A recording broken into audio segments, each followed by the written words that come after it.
Joining us now for World Brief and the review of some of the headlines of today's newspapers from around the world is Adifemi Akinsanya. Good morning, Adifemi. Good morning, Dr. Abati. Good morning, Ayo. Good morning, Rafai. Morning, Femi. Hey. We made it to another Friday. Yes, sir. Thankfully.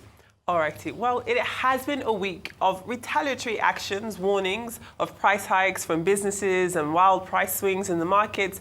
The country's investors and business leaders are all on edge about an escalating trade war continuing to monitor the latest from the White House. And let's break down what's happening.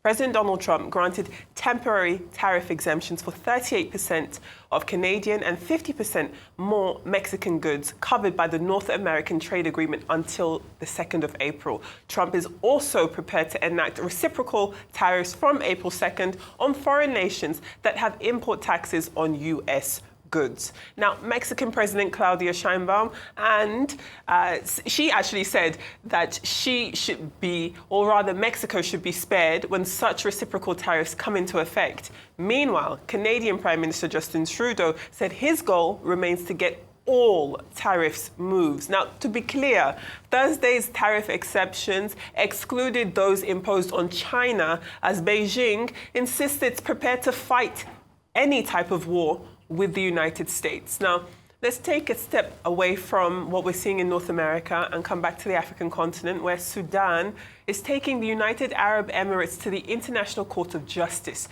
accusing it of supporting Sudan's paramilitary rapid support forces, or RSF, in this ongoing civil war. Now, Khartoum argues that the UAE is complicit in the genocide of the Masalit community in West Darfur through its military, financial and political backing of the RSF. Now, in response, the UAE has strongly rejected Sudan's allegations and says that it will seek an immediate dismissal. Since this war began, this latest iteration of this war, back in 2023 April, both the RSF and the Sudanese army have been accused of committing atrocities. The nearly 2-year war has devastated Sudan, with tens of thousands killed and over 12 million people displaced, fueling one of the world's worst humanitarian crises. And I know that you've seen the recent headlines that talk about sexual violence being used as a weapon of war in this latest iteration of this conflict. So terrible, terrible scenes, unfortunately, happening around the world today. Okay, so for me, the number one thing I'll talk about is the hypocrisy of Sudan. All of a sudden, have they forgotten that it was really Russia that was supporting the RSF? Have they forgotten? So why can't Al-Burhan Sudan now also take Russia to the court and indict them or sue them over genocide complicity? They will not do that. You know why they will not do that? Why not? Because Russia has switched sides during the war. So Russia started by supporting RSF before, but now they are trying to do a deal to be able to get a base in Sudan, so they are pumping Al-Burhan with weapons too now. So that's the hypocrisy. I'm not saying Dubai did the right thing for supporting them. No. Everybody should be tried. But also, one other person that should be tried, as far as I'm concerned, is Russia. Can I dare Al-Burhan to please try Russia, that played a more prominent part? Most of the shell and artillery that was used in that war was Russia. As regards tariff, Trump is now saying that it's not that easy. But I think a Canadian executive was saying the other day that we're not going to play this 30-day game with him. He's backtracking on the tariff. At first, it was with the car companies because it wasn't going anywhere. Now he's trying to backtrack on the tariff. He lies too much. That's what I can't understand. I can't understand. You see, the lie that he lied that it was because of fentanyl that was coming across the Canadian border, that's why he slammed the tariff.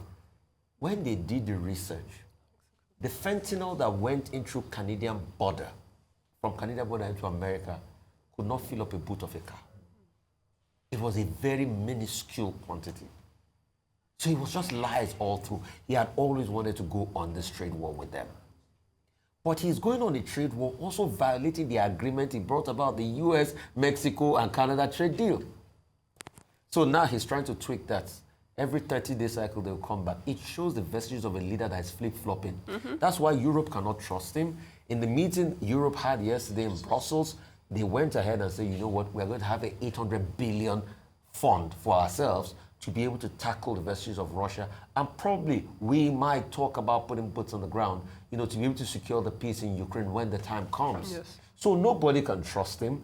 American isolationism at its finest. He's become a global pariah. The multilateral institutions can't trust him. Nobody can trust him. Even and the domestics, his country, people cannot trust him. His approval rating keeps plummeting to 48%. So the Zelensky he's abusing has got even better approval rating than himself. And we're only 3 months into this administration. History, if that, not even 3 months yet. History has taught us a lot. I keep going back to what Hitler did. Femi, you need to read the Roger reports. Okay. All right, so with regards to the tariffs, yesterday we touched on this. Reuters had talked about the fact that they were exempting certain, I think either yesterday or 2 days ago, they were exempting certain goods from being from the hike in tariffs, one of which was cars, especially because of the impact on American cars and how that would impact on prices. Now, it has been said, even from the very beginning, that yes, this tariff was meant to protect America in terms of reducing the trade deficit. However, what he didn't possibly consider was the fact that the tariffs, at the end of the day, the consumers would pay the difference and would also hurt relationships with Canada and Mexico, which has enjoyed quite a huge relationship, good relationship with America. Mm-hmm. Now, the difference in terms of how this occurred in the conversations was that whilst there's still a diplomatic row, as it were, between Canada and the United States of America, whereby the conversation earlier this week with Justin Trudeau was said to be colorful, explicit were used in some instances. Claudia Sheinbaum of Mexico said that hers was respectful and excellent, and was on the basis of this diplomatic conversation that Trump said that he was going to reconsider the tariffs. But what people are saying is that this back and forth of Trump would hurt the American economy, and if he's not careful, they might go into a recession before the next administration comes in. And at the end of the day, it also imposes a lack of trust in the system, especially when you're talking about trade and business. So a number of things to say, but it's either Trump makes his mind as to his direction on tariffs, or he continues to go this back and forth, and America is put in a precarious situation. Yes. Okay, let's start with the United States. A number of things for purposes of clarification. Twice in 1 week, President Trump has reversed himself. First on automobiles, and now on those goods from Canada and Mexico that are covered under the United States-Mexico-Canada Agreement, USMCA, which was signed on July 1, 2020, to replace NAFTA. And what are those goods in that category? TVs, air conditioners, avocado, beef.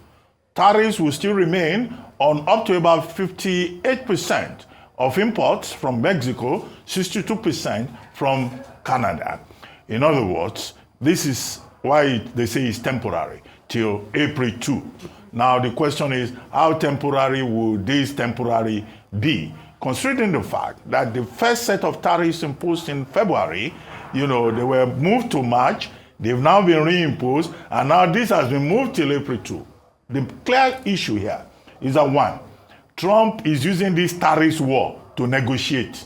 He has negotiated with automakers. He is now negotiating with Canada and Mexico. He uses it to force people to the table. The second point is about the uncertainty that this is creating. The uncertainty is a problem for the three economies. The third point is about diplomacy.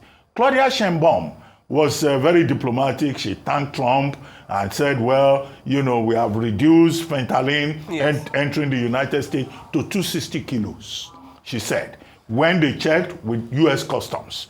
And, Trump also acknowledged that when he said, we are working together. 2, she has sent 10,000 troops to the border. And then also she gave up U.S. drug cartel leaders to the U.S. So she's been cooperating. Now, the point about diplomacy has to do with Canada.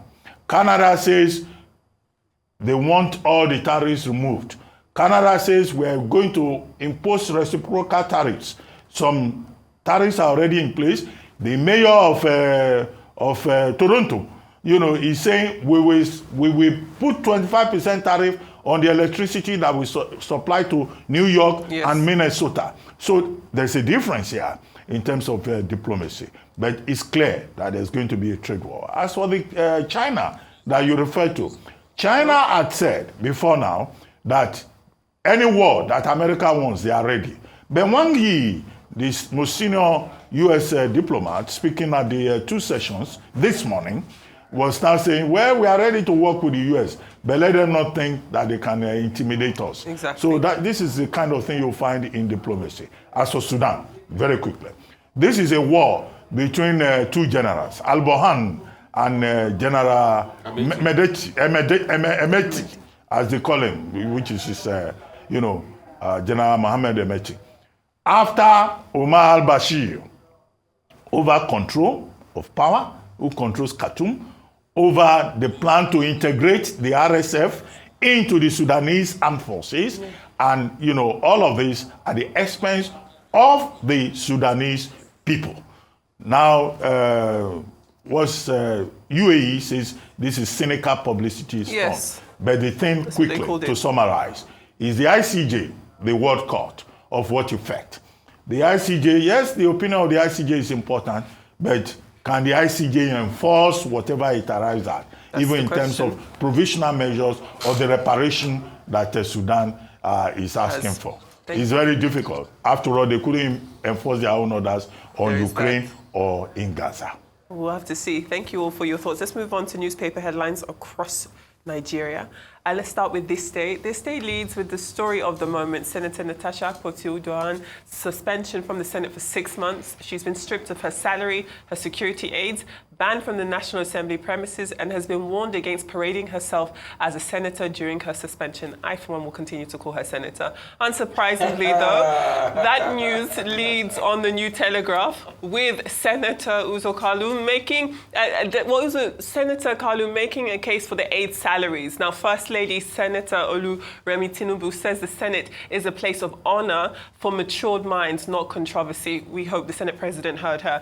As the Punch reports, Senator Akpoti-Uduaghan says her suspension is illegal and heads to court as the Nigeria Bar Association criticized the Senate for its decision. Now, The Guardian takes a different angle on that story, commenting that this 10th Assembly was supposed to have been a progression from the so-called rubber stamp 9th Assembly, but instead, as the paper puts it, the declining quality of lawmaking and oversight under the Godswill Akpabio-led Assembly has only validated those concerns. The series of controversies ranging from fiscal to moral and political has further diminished public confidence in the so-called hallowed chambers.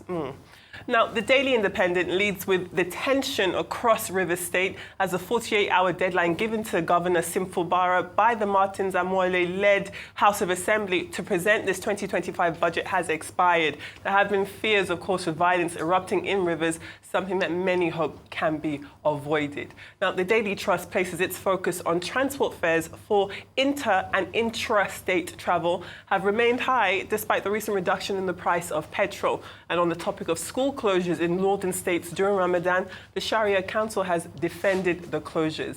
Finally, in Kenya, the Daily Nation not only highlights the extravagant trips taken by governors to European capitals, to Dubai and Singapore to the tune of 6.6 billion shillings at a time where there's been a refusal to pay health workers because they say resources are scarce. I mean, you have to ask if any of this makes sense. You also have Raila Odinga pictured there, and he's ruffling a few feathers as we await news on his plan for the 2027 election. Right, well, thank you so much, Adefemi, and hopefully, we're going to talk about some of these stories in detail later on. Thank you for bringing us today's news report, and we'll see you next week, Monday.